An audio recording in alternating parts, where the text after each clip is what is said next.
Bonjour, nous allons résoudre l'exercice 4 de la série 7 qui s'intitule « Quelle est la masse d'un atome de soufre ?» Donc là on cherche la masse d'un seul atome de soufre. Prenons le tableau périodique et nous allons accéder à la masse d'une mole de soufre. Nous allons en avoir besoin, que nous allons le voir.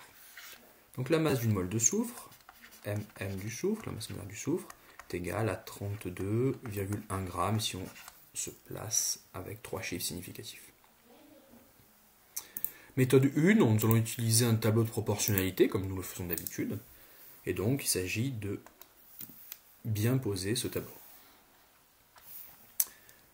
Deux colonnes. Nous allons avoir une colonne où on s'intéresse au nombre d'atomes, puisqu'on cherche le nombre, la masse d'un seul atome, donc on va forcément avoir besoin du nombre d'atomes. Nombre d'atomes. Et puis, colonne de droite, leur masse en grammes. Partons de ce que l'on connaît. On sait que la masse d'une mole est égale à 32,1 g. Or, on se rappelle qu'une mole, dans une mole, il y a 6,022 fois 10 puissance 23 atomes. Cela correspond au nombre d'Avogadro. L'énoncé nous demande la masse de un seul atome de soufre. Donc la masse de 1S, pour dire un soufre.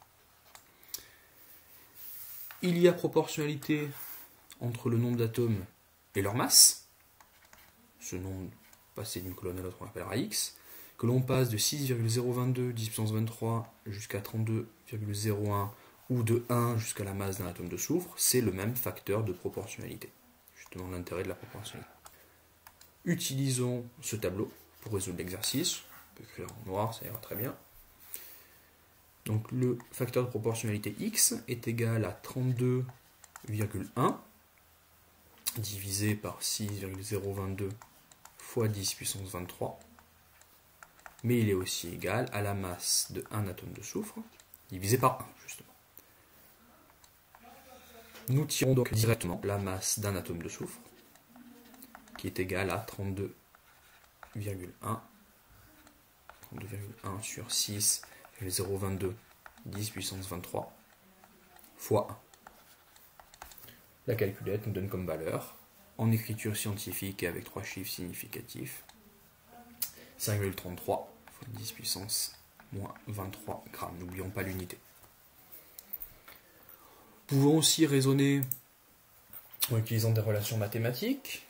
On peut utiliser, donc faisons le raisonnement de cette façon-là, la masse d'un atome de soufre peut être égale à la masse d'un paquet, la masse d'une mole, une mole correspondant à un paquet, en quelque sorte, la masse d'une mole, divisé par le nombre d'atomes dans ce paquet, le nombre d'atomes dans cette mole.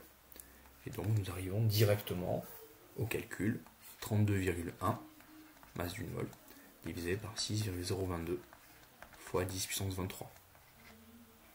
Ce qui nous donne 5,33 fois 10 puissance moins 23 grammes.